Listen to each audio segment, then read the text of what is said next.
Assalamualaikum warahmatullahi wabarakatuh.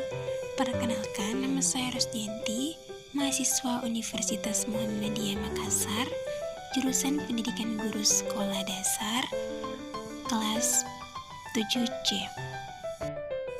Baiklah, kali ini saya akan menjelaskan tentang pengertian perolehan bahasa, pengertian pembelajaran bahasa, teori-teori perolehan bahasa, dan faktor-faktor yang mempengaruhi perolehan bahasa beserta solusinya yang terdapat dalam unit diagnostik kesulitan belajar bahasa.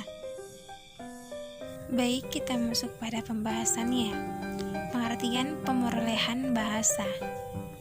Perolehan bahasa anak melibatkan dua keterampilan, yaitu kemampuan untuk menghasilkan tuturan secara spontan dan kemampuan memahami tuturan orang lain.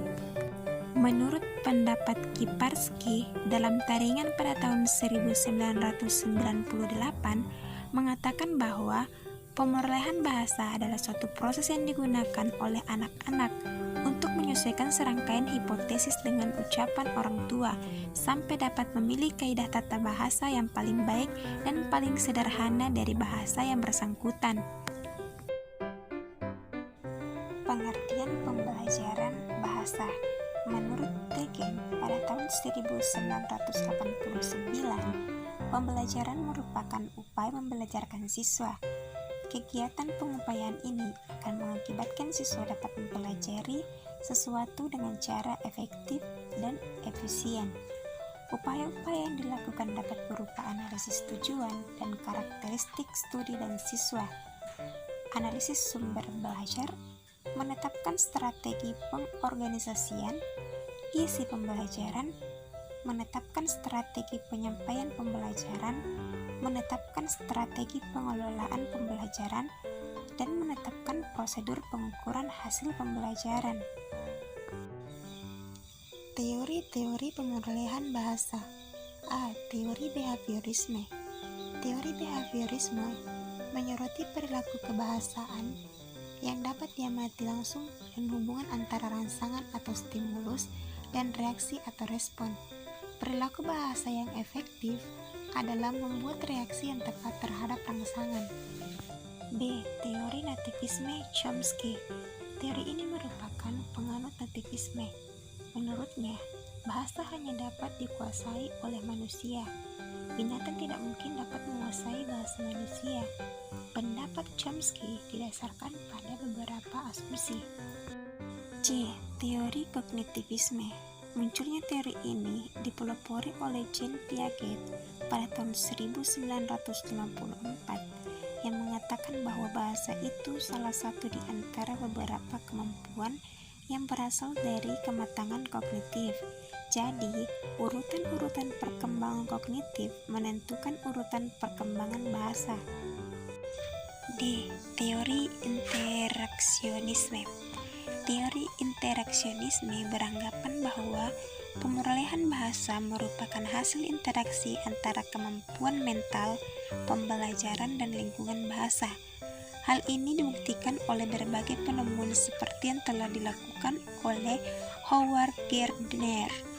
Dia mengatakan bahwa sejak lahir, anak telah dibekali berbagai kecerdasan.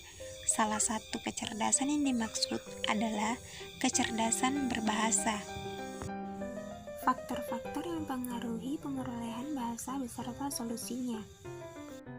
Faktor-faktornya. A. Faktor usia. Anak-anak tampaknya lebih mudah dalam memperoleh bahasa baru, sedangkan orang dewasa tampaknya mendapat kesulitan dalam memperoleh tingkat kemahiran bahasa kedua.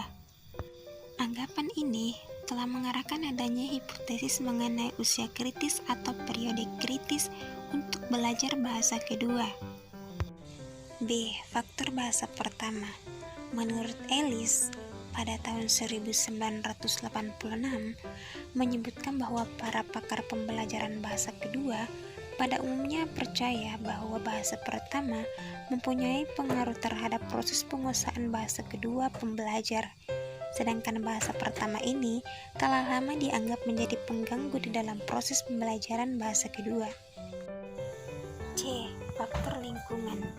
Lingkungan bahasa sangat penting bagi seseorang pembelajar untuk dapat berhasil dan mempelajari bahasa baru atau bahasa kedua. Lingkungan bahasa adalah segala hal yang didengar dan dilihat oleh pembelajar sehubungan dengan bahasa kedua yang sedang dipelajari.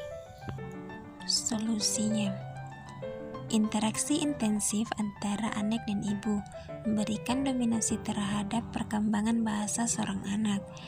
Keberadaan lingkungan sebagai bentuk penguatan untuk tingkah laku bahasa, memberikan penguatan karena dipengaruhi adanya interaksi seorang anak dengan lingkungannya, menunjukkan suatu pengkondisian terdapatnya stimulus dari lingkungan yang dapat menimbulkan respon. Baik, itulah beberapa penjelasan dari saya. Lebih dan kurangnya mohon dimaafkan. Assalamualaikum warahmatullahi wabarakatuh.